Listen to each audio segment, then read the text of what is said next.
then means that Uzi and Ming aren't going to get kind of two of their staple picks from the LPL, or picks that they can really do a lot of damage. It means that Clutch Gaming may actually have an avenue to attack or somehow counter the Xayah Rakan that's surely incoming. Well, we'll see whether it is going to be Rakan, but already the Xayah has been picked up. That's the Syndra we were talking about, and that could be the bottom lane locked in here for Clutch Gaming as we move immediately back over to RNG's side of that pick order. I do like the fact that they've given so much priority to Uzi's Xayah pick, because it feels right now, if you're going to play a standard AD carry, it's between theoretically Tristana, but mostly the Karsa and the Xayah. These two, as far as late game carries, are really the ones to go to a world. And there has been a small adjustment to Xayah since we saw her played in the playoffs for most regions, and her cooldown of the ultimate was nerfed, as well as a little bit of the armor off the champion. We know that in the hands of Uzi, though, coming into this tournament, biggest CS difference, very, very powerful laner. So let's see how he does handle it. Already we have a lot revealed to us. The fact that that is going to be a Syndra of the mid lane, and instead it's Cody Sun and Vulcan taking the Lucian Rakan down there. So a lot of firepower. A little bit too far. That is true. Huni's in this game. Exactly right. Damonte could also be picking up that Lucian. Certainly a lot of flexibility still available. I think I agree with you, Frosco, as far as that being the assumed place that it's going, but on this patch, you never really can tell until the very last second, and last game certainly proved that for us, and we might have those shenanigans once again as the Kayle, of course, locked in on RNG's side. And as far as Uzi is concerned, could you imagine, like, a champion that's I'm going to say that it is not Uzi, even though we have just seen a bottom lane Kayle. Kayle, right now, for pro players, has played a lot in the mid lane as well as top lane. I'm wondering where to put a Xayah if there's a Kayle in the bottom lane, but you can get excited about these sorts of things. Let's get back to the jungler focus here, though. They take out both Rek'Sai and Jarvan, the AD threats that you're wanting, on the side of Clutch Gaming, for Lira to have some early impact. Another thing that people have criticized for Clutch, though, is Lira's reliancy on the Elise as well as Skarner. And Skarner is still available, so that's something they could fall to, but it's not going to be it. They want to turn up the pressure with Nocturne. VODS would be shouting for a solo lane Nocturne, but I'm going to say this is a high chance of it being a jungle Nocturne for Lira. This can just be so dangerous, pending what that last pick is for Clutch, however, because you are now giving full reign to Karsa between levels 1 and 5 to just attack this map on a pick like his Lee Sin. He is an incredible Lee Sin player. Well, there's the Blitzcrank locked in here for RNG. That looks like Xayah Blitzcrank will be on the bottom side of the map. Twisted Fate is a huge pick here for either side. That Paranoia plus the Destiny Gate combo is so huge globally. For Clutch Gaming, if they can get it. It is going to be Renekton considered here by RNG, though. They did have an opportunity to pick away that TF if they wanted him.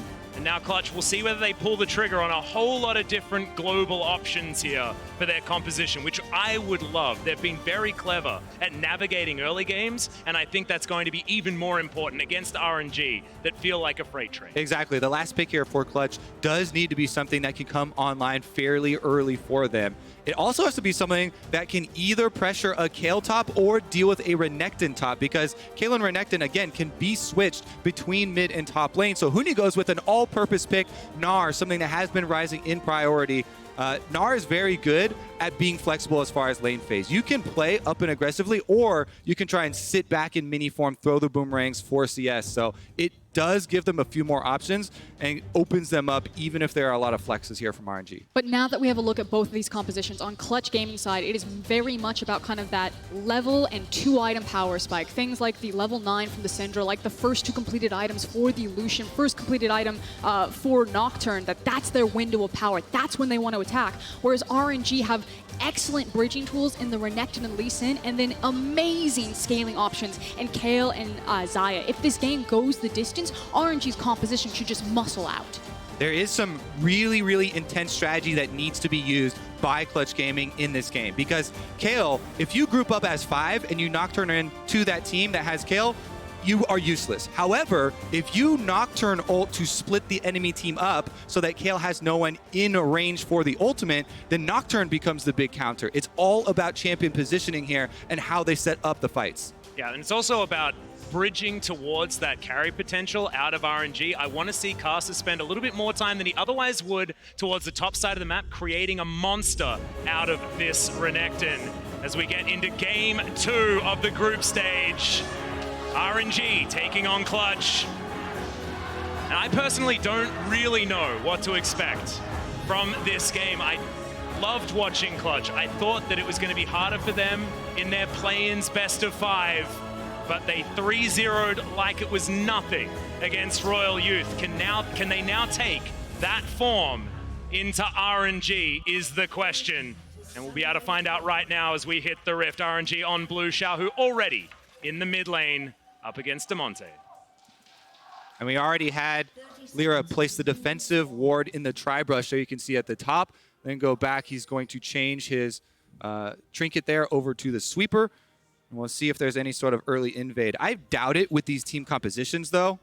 Usually when you see a Blitzcrank, you think, solo queue, everyone rush into the brush to try and get a level 1 kill. But that's not going to be what RNG are looking for in this game, given the champions. But he did have a little bit of an adjustment. I mean, that rocket grab a little bit longer now was sort of like taken down a little bit. A couple of pegs were knocked out of it, but it is still pretty ridiculous. And some of the grabs you can go for earlier when it comes to these neutral objectives can be a little bit frustrating. So we'll see whether RNG go for anything a bit crazy. So far, not going to be happening, as Ming has done exactly what you were talking about and switched over to that sweeper after placing his ward. I mean, it's super exciting anytime there's a blitz in the game, but for one, it's the fact that it's Ming's blitz. This guy and the other 2 supports that the LPL have sent, I think are just incredible. International, world class, probably the 3 best supports out of the collective region have been sent to this tournament. So all my eyes are on Ming and how devastating he can be with that pull.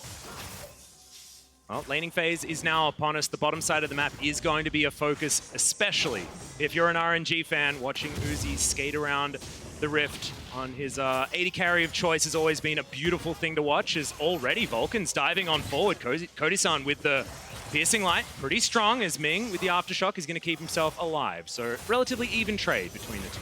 Definitely an exciting bottom lane, right? This is Cody Sun trying to return to the world stage, make up for one of the big plays that had him exit and has plagued him for so long, versus Uzi, the best AD carry for so long. And they're trying to abuse the 3 armor reduction that Xayah got in the lane phase, picking the Lucian into it, trying to go for those trades, not backing down from Uzi and Ming. I also think it's really important for Clutch that they're able to attack in their lanes, having things like a Syndra, like a Lucian, like a Gnar, because they need to create space for Lira. And like you said, Kobe, during draft select, if you really were going to try to target a weakness on CG, a lot of eyes have been looking on Lira. So it's about, can Clutch protect him till he gets to that level 6 and then start opening up opportunities and plays. But that does mean that Karsa should have the first punch. Yep, this is pretty understandable. Karsa making his way down as there's the relentless pursuit, and Cody gets out of the way of the rocket grab. Top lane, bit of a battle here as Langx fighting onto Huni. A lot of damage, but in the meantime, in the mid lane, Damonte completely out of mana. XiaoHu trying to chase him down. He should be able to. The next slow will be available relatively soon. Both of them holding flashes as Damonte's moving towards Lira. The flash comes in. XiaoHu gets the wall. Now Lira's in there. The fear is going to proc. It's one more. No, it's not enough. First blood baited so beautifully from Damonte. Guess what time it is? It's Tanner time, Kobe! A huge swing there. We just talked about how important it was that they were going to have to protect Lira, that they had to be strong in their lanes, and RNG overreach, and Tanner Time closes the gap. I mean, we're memeing about it, Tanner Time. He was just running for his life. No mana on Syndra. He ran the right direction, all right? This is what you call, again, trust in your teammates. Tanner's like, hey, Lira, I'm coming over. I'm bringing a friend. We've got a Kayle that's going to flash over the wall. Is that cool? Yeah, it's cool. I got the smite, and they're going to finish up the red buff. And XiaoHu's like, oh my goodness, I better finish the job here. Damonte getting into the brush, the fear proccing at just the right time. So much tension in this early game play. Oh man, that was an epic bait on Damonte's side. That's all I'm going to explain it as. Definitely nothing up to chance in that moment whatsoever, as RNG do have the push here towards the bottom side of the map. Probably not something that XiaoHu's going to be too upset about. Not having a flash is I've been pretty upset. I should be very upset about that, actually. Well, I mean, theoretically, Yes. However, he's Okay. Kayle, so he's going to be okay, This is what I'm saying. Yeah, I agree with your assessment if he can bounce this wave. But if it stays locked here and Lira gets level 6 and XiaoHu still doesn't have access to flash and he's looking across from a Syndra, that actually then is very punishing because you overreach so much to try to get the first blood and then you can be punished again when Nocturne decides to ult you. And game state continuously has to be reevaluated here. Two things happened there. Not only did Damonte get the first blood money, he got the extra experience for it and didn't have to use teleport to get back to lane. XiaoHu has had to use both summoners here. So the Kayle already having to deal with a deficit, and it looks like Clutch Gaming will use that extra pressure to team up once again, go for the deep invade, and try and cut off the bottom lane to open up Cody Sun and Vulcan to continue doing their work, try and play aggressively down there. It's going very poorly, though. Uzi is slamming them in CS so far, with just the one kind of pass by for Karsa. Even though the hook didn't land, it did make Cody Sun and Vulcan back off the wave, and they have subsequently lost quite a bit of CS. Well, Karsa's actually towards the top side of the map. Huni looking for that hyper proc. Will get the extra movement speed, but the stun is going to land, and Karsa immediately puts Huni in the ground. Teleport now he's going to come through, and Damonte finds himself 1 versus 2. He thought his Gnar was going to survive. The scat of the week is pretty good as Lira is eventually going to turn up, but there's the Ruthless Predator, and there's Langx picking up another one on the top side for RNG. Yeah, you cannot cancel teleports any longer, so Damonte trying to protect his top laner there. Starts a teleport for Huni, but he gets bursted down in mini form. Very nice execution from Langx and Karsa to get that kill, and turning it into then just a Syndra teleporting into your waiting arms with no flash means it is 2 kills for RNG. They immediately take back the early game. Yeah, it was just, this is delicious. Thank you for the free food right here as Damonte is like, Lira, Yeah, that's a no. remember when I came over? How about you come over right now? And then Lira very quickly changes his mind and doesn't double or triple down, excuse me, into this one. Yep, the Umbra Blade's not quite enough to lock down any sort of the kills. Lira does go back relatively close to the Warrior Enchant, but now 1-0-1 for Karsa, his Lee Sin that we know so well from many different teams that he's been on the world stage. He's now set up to really get himself through this early game. And I want people to kind of cast their mind back to what happened to RNG when they were looking for their old golden road and fell short on the world stage to G2. And it was the fact that they were attacked in the solo lanes, that XiaoHu and LetMe did not have the performance that they needed on the international stage. This iteration of RNG with Langx is different. That will not happen. This guy is a carry-oriented top laner, and even though RNG don't usually play through him, in a play like that right there, you can see how different this team can be on their next berth at Worlds. Yeah, very good job for Karsa to recognize the open gank on Huni, even though Clutch Gaming had invaded on RNG's red side jungle and place down those wards, he still is able to get the gank off on Huni, get behind him, and completely turn this game around, because not only, again, did they get that kill on Huni and burn the flash, but they got Damonte's teleport, which brings the mid lane back in line. Well, Langx taking a bit of damage here onto Huni. It looked like a decent trade, but when you're a lumbering crocodile and you need to get out of the way of this little rat throwing his boomerangs around, it does become a little bit more difficult. Lira up towards the top side, Paranoia in hand.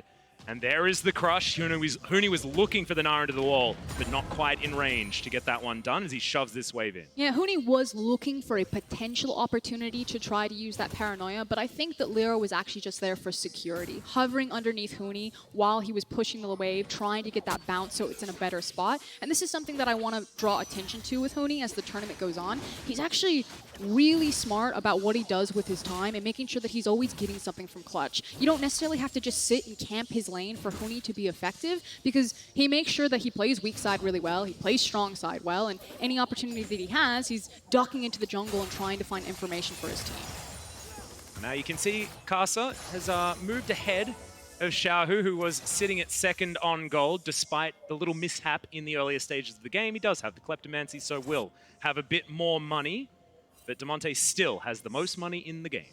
Karsa was also just seen on a ward, so Clutch Gaming know that he is top side. They have a good 30 seconds before he gets back out onto the field, and I like this call. They're trying to actually use that information. Let me point it out for you. There was a ward right here on Gromp that saw Karsa, and he subsequently put down the control ward, but Clutch will use that information to try and start up the dragon. Bottom lane is going to have something to say about it, though. Yeah, and there are teleports from RNG, so if they really want to force this, they can be there. Yep, XiaoHu is just about to come back up as Ming knows exactly what's happening here. There's the grand entrance, but Ming does proc his Aftershock and isn't going to get taken down too low. Great double stun with that Scat of the Week as Cody Sun as well. With his culling into the backside of Uzi, takes him down to below half, and Clutch, they take away the Mountain Drake, and they have life leads in multiple lanes. Now, it's definitely a very high-value culling right there for a lot of harassment, but it should also be noted that Nocturne... Oh! There's the rocket grab as Vulcan in trouble. The blade caller, is it going to be enough? He's burning the last tick, and Ming picks up the kill onto Vulcan. The third for RNG, and Ming is able to slink away as, Karsa's down there. Dominus has been popped, though, as in goes the Paranoia. They're trying to take him down. It's one more auto. Make that two as Huni will get the Mega Gnar, doesn't even need it, and they get the dive on the top side of the map as Damonte lands himself a nice stun in mid lane. But trading pressure across map. Now, it is going to be plates for both sides, as I believe Huni will also push in that wave top. But now it's the question, who can carry harder? Is it the fact that RNG, the plan went according to how they want? They got everything into Uzi's pocket. They ganked his lane. They're now forcing this down, whereas Clutch are trying to get everything they can on the top side of the map. That wouldn't be a Clutch game without the Rift Herald being started up as well at around 10 minutes, and Lira is going to be there. His mid laner did have priority, so they're going to easily be able to grab this as Longshin gets up towards a turret that has minions already attacking it. And RNG, no strangers to giving up Rift Herald. RNG have the lowest Rift Herald control in all of the LPL. They've got just over 30% because of their focus on the bottom lane. Again, this is going according to their plan. Bottom lane dive, lining up right now. RNG, go for it! In goes Karsa, gets the mini stun into the wall, but Cody Sun has to dash all the way out. XiaoHu moving on forward as Huni trying to dive in. The Blade Call will be available as there's the Divine Judgment. Uzi just uses it for protection, goes down to 200 health, but Clutch unable to capitalize on the struggling AD carry on RNG's side here after that exchange. Uzi still held on to his flash, so he's really trying to bait Huni in to try to commit to that one, but they should be shoving it in and looking for their resets, while Clutch Gaming are just trying to stop the bleeding down here. Yeah, with that teleport from Huni bottom lane, it allows Renekton to push in on the turret. Longshin getting multiple turret plates for himself during that disengage. And unless Clutch Gaming use that Rift Herald on the push, either bottom side or mid, they're not going to get the money back. And I would love to actually see them use it mid to make sure that those plates go into Syndra's pocket. I think Damonte really needs to stay ahead of the clock as far as Syndra is concerned, because a lot of her power is in her ability to assassinate 100-0 someone. And if you have the superior itemization, the superior levels, it makes it that much easier. I think the really frustrating thing for Damonte is, if the Divine Judgment is used well by XiaoHu, he can deny any ultimate that he's going to press. They have to force so many different things if they're going to stop Uzi and XiaoHu from being frustrating, as that rocket grab grazed the backside. I mean, I'm really the little Gnar. Glad that you bring it up, Max, because if you look at multiple champions across some RNG, Damonte doesn't have great targets. There are defensive tools pretty much across the board, and it was lucky thinking that it was going to be in the mid lane, but I do like the fact that Clutch are going to try to push through on the top side and match, again, split map. We talked about it in Champions League. It's literally happening right here. Yeah, we could get a double charge as well from Shelly, so a bit of extra value. That inner turret not going to be repairing itself as Longshin gets up, but Shelly is already there and takes half the health bar off this inner. So I don't mind that idea. You know, you get a little bit more bang for your buck. All right, as the map starts to open up with these towers going down, we'll take a look at the next Paranoia usage from Lira, because this becomes incredibly important. You guys are referencing this Kayle ultimate over and over, and it's so big for the team fights, but Clutch need to take advantage while the team is split. That is the whole point, of this setup that they've drafted themselves. In order to do that, you have to continue to push out these side lanes, continue to apply pressure and open up targets for that ultimate usage. Now Damonte moving towards the top side. You can see Longshin just going to be pushing that wave out. They do have a couple of plates they can pick up in the next 5 seconds, but not going to do so. Longshin is going to head home, and Clutch move their bottom lane towards mid to try and get some control. And as we're cresting the 14-minute mark, the plates are going to fall down, and RNG have weathered the storm pretty well in this early game, and now are out with a 1,000 gold lead. Always scary territory, especially after listening to what the analyst desk had to say about RNG's control when it comes to moving past a mid game. But we talked about kind of where the windows of power were for both those comps. You talk about RNG weathering the storm. Kobe, sorry. I know you can smell it. You see the completed Luden's Echo. You see the fact that Lucian is sitting on one item. You know that Lira is looking for that that ultimate, the fact that they are in their window of power. Clutch have this kind of 7-minute moment where they can want to strike at RNG. All right, the moment is approaching, and so is Cloud Drake. There's the rocket grab. It's, oh no! It is going to be the ultimate utilized, so the Blitzcrank stays alive for so incredibly long, and Huni couldn't even get the ult off. There's the kickback though, they're trading! It is going to be a lot of damage. Dustspring is going to finish it off there, but Lira sacrifices his life. It's 1-for-1 when it comes to the junglers, but Huni was for free at the beginning. Huni getting bursted down there. No Mega Gnar for Clutch Gaming. Really good focus by RNG to finish him off, make sure he doesn't transform. If that Mega Gnar goes off, the team fight is completely different. But RNG, precise in their execution, and are awarded the dragon on top of it. Basically outplaying that window. Like you said, the fact that Huni just pop goes the weasel before Gnar is even able to make an impact in the fight. And because RNG are winning fights when really they shouldn't be, if you look at the compositions, now this gets really scary for Clutch. The next team fight has to count for them. The only lucky thing is that it was a Cloud Dragon and not something like an Infernal or a Mountain. And it was almost way worse there as well. As you saw, Karsa's kick was in line to kicking 3 people. He was going to have knockups everywhere, but the flash from Damonte kept him alive towards the back end. And I told Eli during that team fight, that rocket grab went to Narnia, as our friend Ejim would say, but it didn't matter because RNG got that bait that they wanted. All right, after the reset here, they do have the teleports for XiaoHu and Damonte, but both of them have to be a little bit careful about pushing out the waves. As you can see, they're going to get their own control wards basically around mid-turret right now, try and reset their footing. And who's sort of fighting for initiative at this point? Because I feel like Clutch will be on a timer against RNG anyway, but I'm looking at a Xayah and a Kayle, and I'm thinking that Clutch really need to try and put their feet down in this mid-game, in this 15 to 30 minute mark, to really try and close it and at least try and get themselves a Baron in this moment. Would that be a correct assessment, guys? I mean, maybe not the Baron at this moment because it's 17. I mean, not now. I mean, you can't get it now, but you know what I mean. No, but I like your thinking.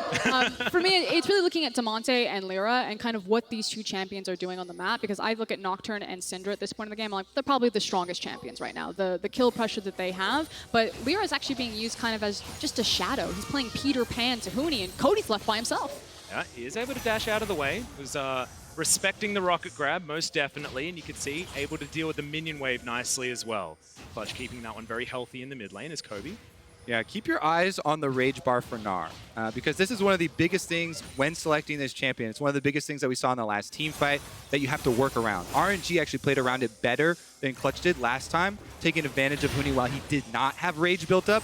Currently, he had just built some up there, but they called not to go for the initiation and lose out on a lot of turret health in response. And we're seeing one of the advantages to Blitzcrank here is that when you get to walk up and there's no enemy wave in front of you, just the threat of ripping someone off of the tower means that Clutch basically have to give away a huge chunk of the health on mid lane tower. So Ming being very threatening by not even just throwing the hook, but threatening that he could. Really aggressive positioning from him there as well, as he got the rocket grab as the Relentless Pursuit was used, so dodged a lot of culling damage there as well, as the blue buff is going to be stolen over the wall and very comfortably grabbed there, as everyone's getting flashbacks to their solo queue games where there's a Blitzcrank picked up and they're just incredibly tilted at the very beginning.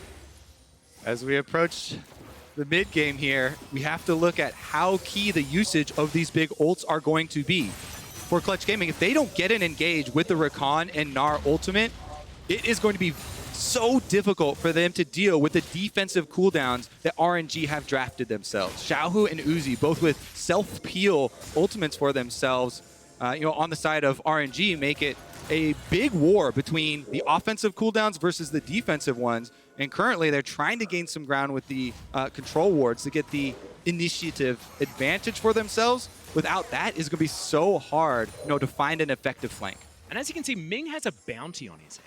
He's a 2-0-1 Blitzcrank. This bottom lane from RNG has not been the focus on Clutch's side. So we can safely say that Clutch has been focusing on getting their solo lanes ahead. As you can see, Damonte does do a fair bit of damage.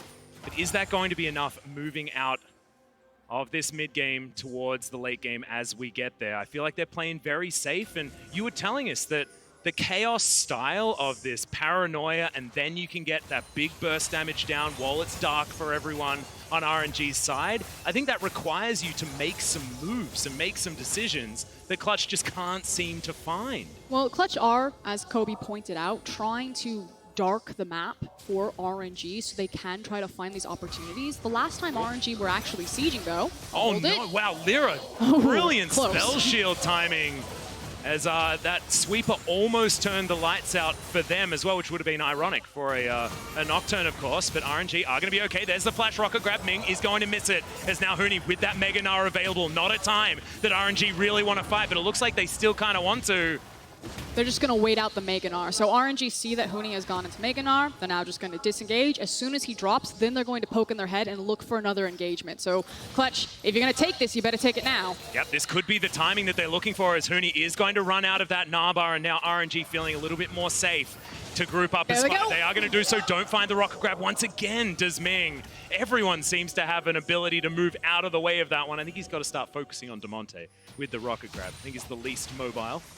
Yeah, trading flashes Blitzcrank for Syndra is always worth it, because now the Syndra is going to have that reliance to be able to get out next time. It looks like they're going to give up the Dragon here for RNG and opt for some turret gold for XiaoHu instead. They really want to fund this Kayle. Again, going for the Nashers into Rage Blade build, already level 11, is going to be a big threat for the team fights. Only 4 more levels to go. One of the key differences between RNG and other LPL teams is their ability to trade objectives. We think about LPL teams as always looking for the fights, but RNG will always wait objectives if they want to fight for them. And in that case, when you lose vision control over a Cloud Drake, but you see that you have complete control over the top side of the map and the tower, they'll always go for that. So they are much more a controlled, macro-oriented LPL team than some of the other teams at the international stage is used to seeing. That being said, speed is utilized by the Clutch Gaming draft very well here. If they can get Huni into position with the Gnar quick enough to be able to use that effective ultimate, and that could be a game changer for them. Still though, RNG continue to stack up that gold. They continue to move ahead, and their scaling is getting so difficult to deal with. The Rage Blade now completed for XiaoHu on Kayle. So the big scary moment for Clutch fans is when Uzi completes third item, and of course Kayle is level 16. So that window is getting very close to shutting, and you can almost feel kind of the desperation coming from Clutch as they are trying to problem solve how to get a foot back in this game. Because so far, they've been stalled out for a very long time by RNG. Ming gonna just keep throwing out hooks as well. Blitzcrank, there's not off cooldown. Yeah, there's not a big downside to continue to move up and throw out hooks. And that's all that RNG need, is one good one to land to force the engagement. And now RNG clearing out the vision around this Baron pit. And Clutch, I was about to say that they had done a decent job getting those wards in there, but like a cycle that just keeps on repeating so far, it's RNG that get in there and they make the map dark yet again. And now Clutch sort of relegated to hanging around in this mid lane, and there's the silence, but not going to quite be there on the rocket grab. Excellent combo there, not to throw the Q first, but instead try to tag with the silence to make sure that Rakan couldn't move out of the way. And just by the hair on his chin, Vulcan gets out of that one. His chinny chin, you might say.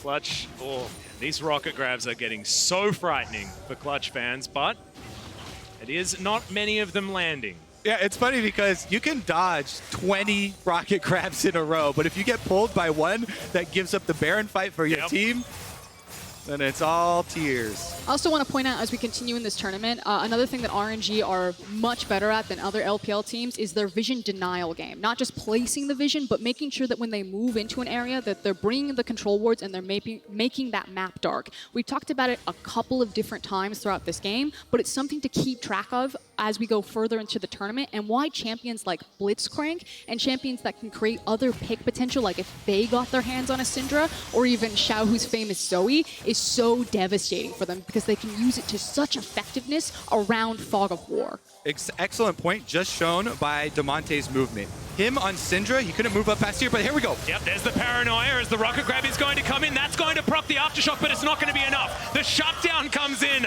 onto Ming, but now Uzi is kiting Huni around, dodges one of those boomerangs, and now Karsa, can he get into the backline? He dives on him with the safeguard. There's the kickback onto Cody Sun slowed down and destroyed by Langx as the Crocodile is still going to survive, but it's still a 4v4. Damonte gets the scat of the week, but it looks like Clutch have made it out. All right, is that going to be a big turn here? Because they got the exchange kill, Cody Sun for Ming, it looks like nobody going to take any objectives afterwards, and Clutch will walk away. They would really want to try and use this brief moment of respite to try and clear out some of the vision around Baron, because that is where RNG are going to continue to pull them back to. As we take another look at this one, Clutch thought that they had their moment. They went into darkness at a fog of war. Yes, they do pick up the kill, the shutdown there for Damonte. That's going to feel good, but here comes the turnaround TP from Langx. Yeah, Vulcan does want to get there as early as possible to try and get the charm as soon as he gets in. The Kayle ultimate, actually pretty good knockback from Damonte to push Langx back for a while, but he's able to get back in with the flash there. And then XiaoHu has stacked up Rage Blade, so he's able to chase off Huni. Can't charge up the Rage from Gnar. Important summoners, though, of course, that Cody Sun is now working without his flash, whereas Uzi has his. So the next time that team fight comes around, he has to play it picture perfect. Now, this said, Damonte finally does have his flash, so maybe Syndra can try to cover that difference by being much more aggressive in her positioning in these fights. Also, if you look at the inventories right now, one of the biggest things to keep track of are stopwatches, and RNG have 3 stopwatches selected for themselves, whereas there's no more stasis available for Clutch. It's going to be very difficult for them to actually navigate those windows. Clutch now trying to play around Ming, making sure they have minions in the way so these rocket grabs aren't going to land. They're forcing. pinging the Baron, yeah. Yeah, another Cloud Drake going to be taken, but if this is traded for a Baron, definitely worth it here for Clutch. Again, Huni's going to run out of Gnar right now, and after you run out of Gnar, you're starved for Rage. You can't generate any more for a while. That's going to give RNG the Drake as well as the positioning on mid lane. They don't have to go to the Baron. They're going to try and force on the tower and dare Clutch to start it. Well, looks like they have. As you can see, the Baron has been started. The rest of RNG are going to move on over. It's very dark in that pick, but it is going to be a 50-50. Can Karsa get on in there is going to be the question, as now the rest of RNG in position. The turn, there's the quickness. The burn, is it going to be enough? Yes, onto the Blitzcrank, but can they find the team fight? Lira gets in, gets out again. The flash now from Huni, but doesn't get the stun onto Langx, and now XiaoHu, a gigantic beast, has found himself 2 stragglers, and the divine judgment onto Langx means it's an immortal Crocodile for RNG. The team fight looks beautiful so far, and Clutch are just running for the hills. The Q, the Sonic Wave is enough to take down the Nocturne. Now RNG could have their try at the Baron. It looked like a brief moment of hope for Clutch Gaming, but RNG got in the middle of that team fight and ripped Clutch from the inside out right there, and everyone was left running for the hills. It's now RNG on the Baron. Here we go. Clutch Gaming coming around to answer. They don't have a smite. Their only hope is maybe Damonte stealing it over the wall with a Syndra burst. Yeah, certainly does have a fair bit of damage as Langx gets over the wall. 3 members of Clutch there to greet him as Karsa locks down the Baron. Can they find a team fight? Looks like no, as Clutch keep 3 alive. Karsa's the Beastmaster. If he's in the pit, he gets the monster. Okay, got it. Is able to land that smite. I think, Frost, the moment that the hope for Clutch Gaming in that team fight comes crashing down is when Huni flash Gnar ults onto only Langx. That opens up the entire backline of RNG to move forward. If they don't have to worry about the flash Gnar ultimate, then they move in, the Kayle charge up, Uzi comes through, and they absolutely run Clutch Gaming off. So Clutch did get the upper hand early on with the kill, but I think they got a little bit too hyped up in chasing forward and focused a lot of their resources on their Renekton. And again, we have so many of these team fights, just like in the previous game, where it's kind of coming down into micro decisions within the team fight that is breaking everything open.